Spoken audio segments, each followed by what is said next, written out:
Is there a specific genre of music that he preferred? And I think he said, no, there wasn't anything specific. Probably not. Probably not. Probably leaning more so to just like random songs, you know? Like if you're like my Spotify playlist is just like you'd be kind of thinking, what the hell kind of, mix is this? But Yeah, and that was in response to a specific genre. Let me see if I can pull up the questions that I asked him, and maybe I can read from some of this. Um, I think at one point I did ask him about sports, a specific sport, what his favorite sport was, maybe what his favorite sport was. um yeah, I mean like for out of town as in like out of the country, like Okay, no. What I asked him here was um, if friends or family come to visit from out of town, is there a specific place that he would take them, like new visitors to where he lives? um yeah, I mean like for out of town as in like out of the country, like probably Galway is like just a safe bet because it's like, there's only a couple of cities in Ireland, like cities. Um and there actually would be probably classes fairly different. Like Dublin is kind of very English influenced. Not in the way it is now, but just in the way it looks. Kind of like it's like the most built up part of the country by far. We have a like very distinct accent from there. With a kind of a different way of doing, like they're more of probably more of a hustle to the city, you'd say, like not quite, but not New York, but like busy. And then Galway, which is the one I've seen that was near me, I've heard it being described as like a country city, as in like the people from the country. It's like a lot of those people move to Galway, and it's kind of just like a lot of people with a more rural background have settled maybe in the city. I think that's kind of the shtick of Galway. So Galway's good. Like that's my favorite city in the country. And then there's Belfast up the north, and you're kind of getting the more northern Ireland experience, say, and then Cork is just like if you want to figure out that if you want to forget how to speak English, you go to Cork because people who speak English there are like incoherent. You can't. It's very hard to one of those accents. One of those accents, yeah. That's funny. So that is the his response to uh, where would he take visitors that are from out of town, not necessarily from Ireland. I think I asked him after this. At some point, I asked him about his favorite sport, which I thought he was gonna say soccer, which is football to them, but he didn't. So I think this should be his response to that. I wouldn't massively actually. I wouldn't massively be into it. Like Ireland, like soccer is like a big one here. Like soccer is kind of like one of the more watched sports, but then Ireland actually has its own sports organization called the GAA, Gaelic Athletic Association, I think. So the three main sports of Gaelic is there's hurling, which is similar to lacrosse maybe, but like without the net. It's like just like a flat wooden piece. It's like kind of like it's like lacrosse, but like a little bit like tennis, but like the stick that you use is like called a hurl, is like about the length of the lacrosse stick. And then there's Gaelic football, which is we would call that football. Football to you is obviously American football. Irish football is this thing that it's like soccer, but you can pick up the ball and bounce it and like kick it off and catch it. And, that's the idea of it. Um, I think I mentioned something about like similar to rugby or something like that. Similar, but like it's a soccer ball shape. But yeah, it is similar. Um, and then there's Camogie then, which is like the girls' version of hurling. Okay. And then I'm not sure what question I asked him after this. Let me hear what he says. They say hurling's one of the most fast-paced sports ever. I've heard that being said. Now, well, obviously not F1, we're not running around the pitch at like 200 kilometers an hour, but like one of the most fast-paced sports. I've heard that being said.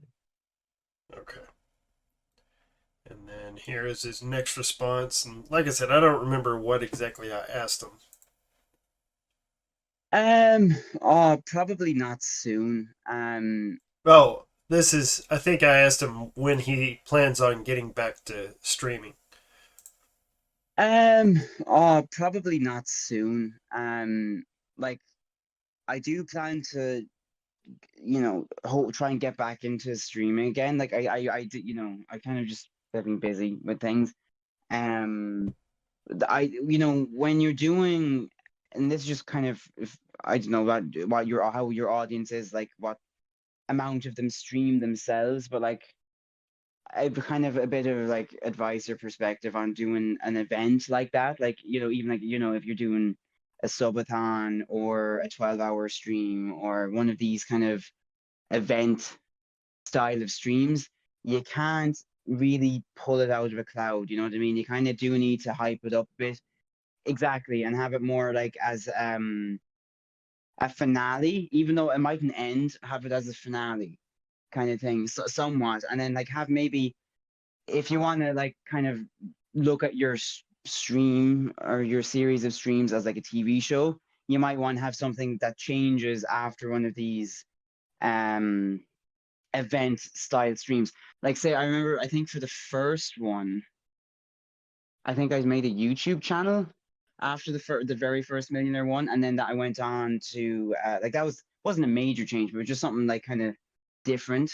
I didn't end up using it that much, but I made it, and then the trailer kind of. Do you remember when I did those trailer things? Maybe.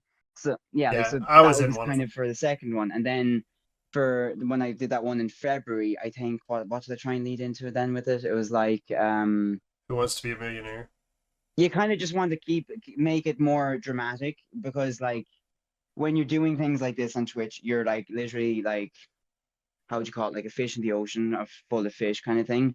So you want to just do something to make it stand out somewhat. So to go straight back into to answer the question, to go straight back into Millionaire without having kind of been live for a while, it just exactly, yeah, I don't think it'd be the best idea. Yeah, he spends a lot of time building up to an event. And Who Wants to Be a Millionaire? I was a guest on that. A couple of his Who Wants to Be a Millionaire tournaments that he would have, but it would take him several weeks to build up to that. He would create a YouTube video. He would invite a bunch of different streamers. He would try to set a day or a couple of days on when he plans on having this tournament, when everybody can get into his stream or at least be in the voice chat so that they can play Who Wants to Be a Millionaire. And but it wasn't something he can just do at the drop of a hat. He was trying to explain that it takes a lot of lead up to that, and then he would almost treat that as a finale, like this big um, blowout that he would have, and it would get him a lot of followers and a lot of views. And then he would stop for a while, and then he would come back with some new addition, new iteration, I guess you could say, of the Clogger streams, and it would always have like an end in point or end in sight that he would be building up to. And said he doesn't really have any plans to do that in the future. Um, and then I believe this is one of the last things here that I asked him. It was something about Daffodil Day. One of his I wasn't sure how he got involved with Daffodil Day, which was actually like a cancer awareness day in Ireland, and he explains some of that here.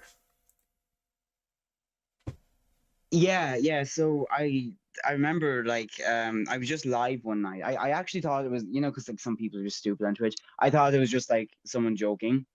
But I was actually approached by the charity, which I was surprised by. I was just live one night doing something I can't remember, and they just said like, "Oh, we have this. Daffodil Day, I don't know is how much of a thing it is in America. Daffodil Day basically is kind of like in Ireland anyway. It's like a national fundraising day for cancer.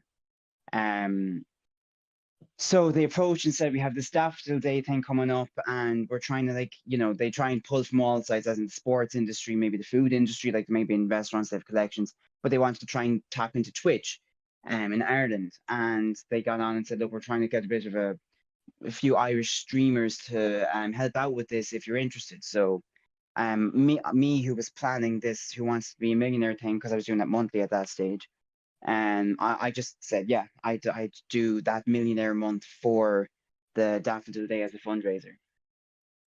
And I thought that was really cool. I've said this a few times on the stream before, but my wife is a cancer survivor. We're not from Ireland, but I still think contributing uh, money to cancer fundraisers is a worthy cause, and I thought that was a very noble thing of him to do. And um, I don't know, that was really cool. Uh, this is about the point here where I wrapped up with him. Let's see. This is just me telling him so long and good luck. Absolutely, Derek, and yeah, and best of luck to you too. Thanks for having me on. He is such a good dude.